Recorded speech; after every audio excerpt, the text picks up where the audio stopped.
सच्चा उपदेशक किस प्रकार का होता है? दूसरों को उपदेश देने की अपेक्षा यदि मनुष्य उसी समय में स्वयं ईश्वर की आराधना करे तो मानो उसने काफी उपदेश दिया। सच्चा उपदेशक वही है जो स्वयं मुक्त होने का प्रयत्न करता है। न मालूम कहाँ से सैकड़ों मनुष्य उसके पास उपदेश लेने के लिए स्वयं जमा हो जाते हैं। जब गुलाब का फूल खिलता है तो मधुमक्खियां बिना बुलाए अपने आप से सैकड़ों की तादाद में उसके चारों ओर जमा हो जाती हैं। शमशान भूमि में मुर्दा चुपचाप पड़ा रहता है, लेकिन उसके चारों ओर सैकड़ों गिद्ध अपने आप से इकट्ठे हो जाते हैं। उनको कोई बुलाने नहीं जाता। दीपक जलाया जाता है तो पतंगे पहुंचकर और गिर गिर करके उन्होंने अपना प्राण देना शुरू किया। दीपक उनको बुलाने नहीं जाता। सच्चे विद्वान उपदेशकों का उपदेश इसी प्रकार का होता है। वे लोगों से कहते नहीं फिरते कि तुम लोग हमारे उपदेश को आकर सुनो, बल्कि सैकड़ों ना मालूम कहाँ से स्वयं बिना बुलाए उनके पास आकर इकट्ठा होते हैं। जहाँ मिठाई या चीनी रहती है वहाँ चींटियाँ स्वयं पहुँचती हैं। चीनी बनाने की कोशिश करो, चींटियाँ स्वयं तुम्हारे पास पहुँचेंगी। जिस घर के लोग जागते रहते हैं उस घर में चोर नहीं घुस सकते। उसी प्रकार यदि तुम ईश्वर पर भरोसा रखते हुए हमेशा चौकन्ने रहो तो बुरे विचार तुम्हारे हृदय में न घुस सकेंगे।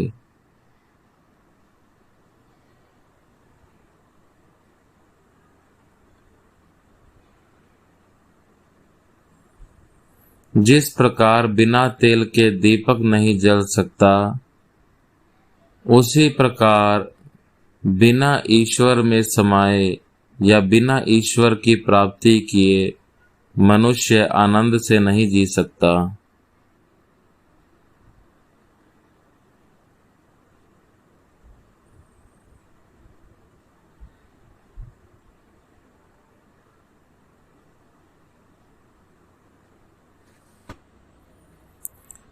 तराजू के जिस पलड़े में बोझा होता है वह हमेशा नीचे रहता है, और जिसमें बोझा नहीं रहता वह ऊपर उठा रहता है। उसी प्रकार गुणी और योग्य पुरुष हमेशा विनम्र और सरल रहता है, और मूर्ख हमेशा अभिमान में चूर रहता है।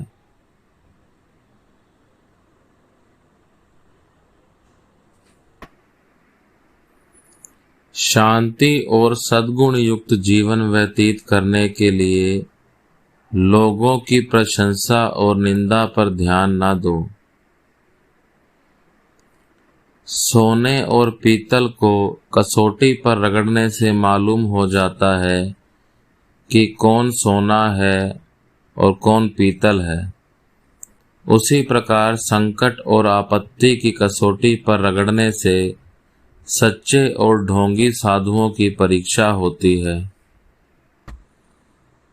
जीव चार प्रकार के हैं: बद्ध जीव, मुमुक्षु जीव, मुक्त जीव और नित्य जीव। नित्य जीव जैसे नारद आदि ये संसार में रहते हैं जीवों के मंगल के लिए, जीवों को शिक्षा देने के लिए। बद्ध जीव विषय में आसक्त हुए रहते हैं और भगवान को भूले रहते हैं, भूल कर भी भगवान का चिंतन नहीं करते। मुमुक्षु जीव मुक्त होने की इच्छा करते हैं, किंतु उनमें से कोई कोई मुक्त हो पाते हैं, कोई नहीं हो पाते। मुक्त जीव जो संसार में कामिनी कांचन में आबद्ध नहीं है, जैसे साधु महात्मागण जिनके मन में विषय बुद्धि नहीं है और जो सर्वदा ही हरि चरण कमल चिंतन करते हैं। जैसे तालाब में जाल डाला हुआ है, 2-4 मछलियां इतनी सयानी हैं कि कभी भी जाल में नहीं गिरती। यह है नित्य जीव का उपमा स्थल। किंतु बहुत सी मछलियां जाल में पड़ ही जाती हैं। इनमें से कितनी ही भागने की चेष्टा करती हैं। ये मुमुक्षु जीव की उपमा है। किंतु सारी ही मछलियां भाग नहीं सकती। 2-4 ही केवल ध्यान ध्यान करके जल में से भाग जाती हैं। तब मछेरे कहते हैं, वह देखो, एक तो बहुत ही बड़ी मछली भाग गई। यह है मुक्त जीव की उपमा। किंतु जो जाल में पड़ गई हैं, अधिकांश ही भाग नहीं सकती और भागने की चेष्टा भी नहीं करती, बल्कि जाल को मुख में दबाकर तालाब के कीचड़ के भीतर चुप करके मुख छिपाकर लेट जाती हैं। मन में सोचती हैं, अब और कोई भय नहीं, हम ठीक हैं।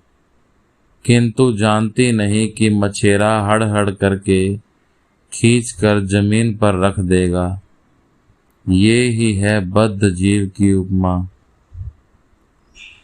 बद्ध जीव संसार के कामिनी कांचन में बद्ध हुए रहते हैं, हाथ पैर बंधे हुए रहते हैं और सोचते भी यही हैं कि संसार में इसी कामिनी कांचन से ही सुख मिलेगा और निर्भय रहते हैं, जानते नहीं कि उनमें ही मृत्यु होगी। बद्ध जीव मरता है, उसकी स्त्री कहती है, तुम तो चल दिए, मेरा क्या कर चले। और फिर ऐसी माया के प्रदीप में अधिक बत्ती जलने पर बद्ध जीव कहता है, तेल फूक जाएगा, बत्ती को कम कर दो। उधर मृत्यु शैया पर लेटा हुआ है। बद्ध जीव ईश्वर चिंतन नहीं करता। यदि अवसर होता भी है तो भी फिर इधर उधर की फालतू गप लगाता है, नहीं तो व्यथा कार्य करता है। पूछने पर कहता है, मैं चुप करके रह नहीं सकता, तभी घेरा बांध रहा हूँ। शायद समय कटता ना देखकर ताश खेलना आरंभ कर देता है।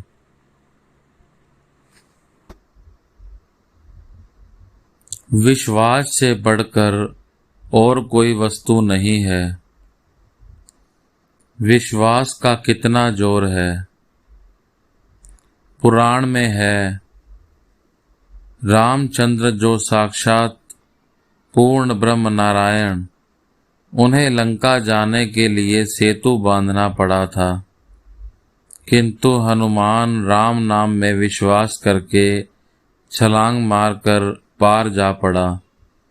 फिर उसे सेतु का प्रयोजन नहीं हुआ। विभीषण ने एक पत्ते पर राम नाम लिखकर उसी पत्ते को एक व्यक्ति के कपड़े की छोर में बांध दिया।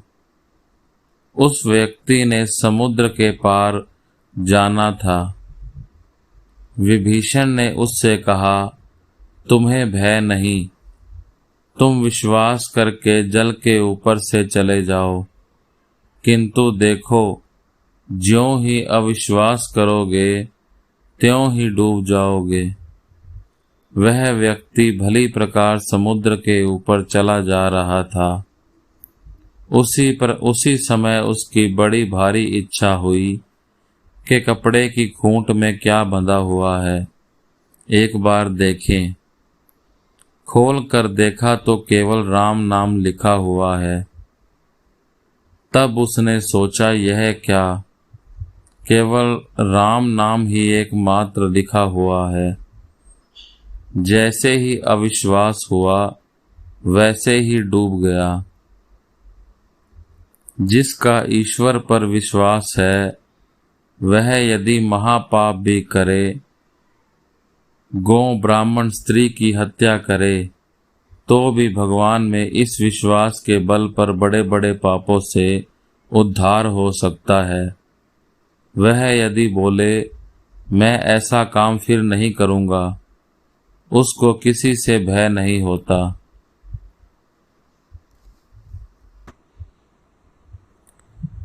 इस लड़के को देख रहे हो, यहाँ पर एक प्रकार से है। शैतान लड़का जब बाप के पास बैठता है जैसा हव्वे के पास हो, और फिर जब चांदनी में खेलता है तब और एक मूर्ति। ये नित्य सिद्ध के स्तर के हैं। ये लोग कभी भी संसार में बद्ध नहीं होते।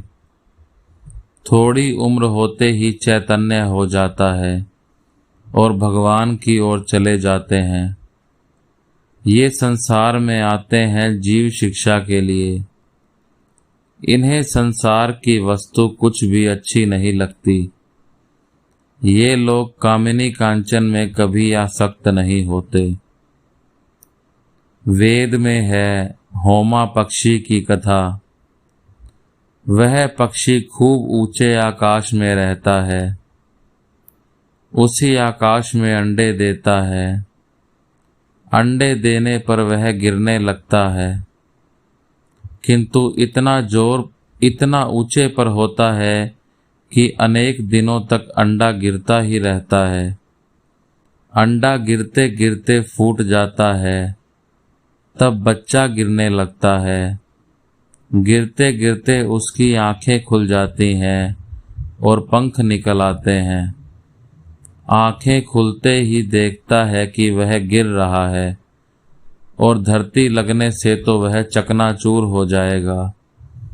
तब वह पक्षी माँ की ओर एकदम वेग से दौड़ लगाता है, फिर ऊंचे चढ़ जाता है।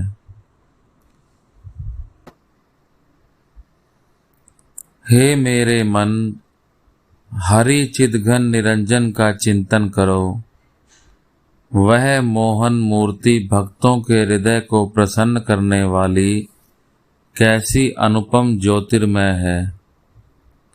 नव अनुराग में रंचित हुई करोड़ों शशियों को विनिंदित करती है, अथवा बिजली की चमक से वह रूप प्रकाशित होता है और जीवन प्राण पुलकित होता हुआ कांपता है।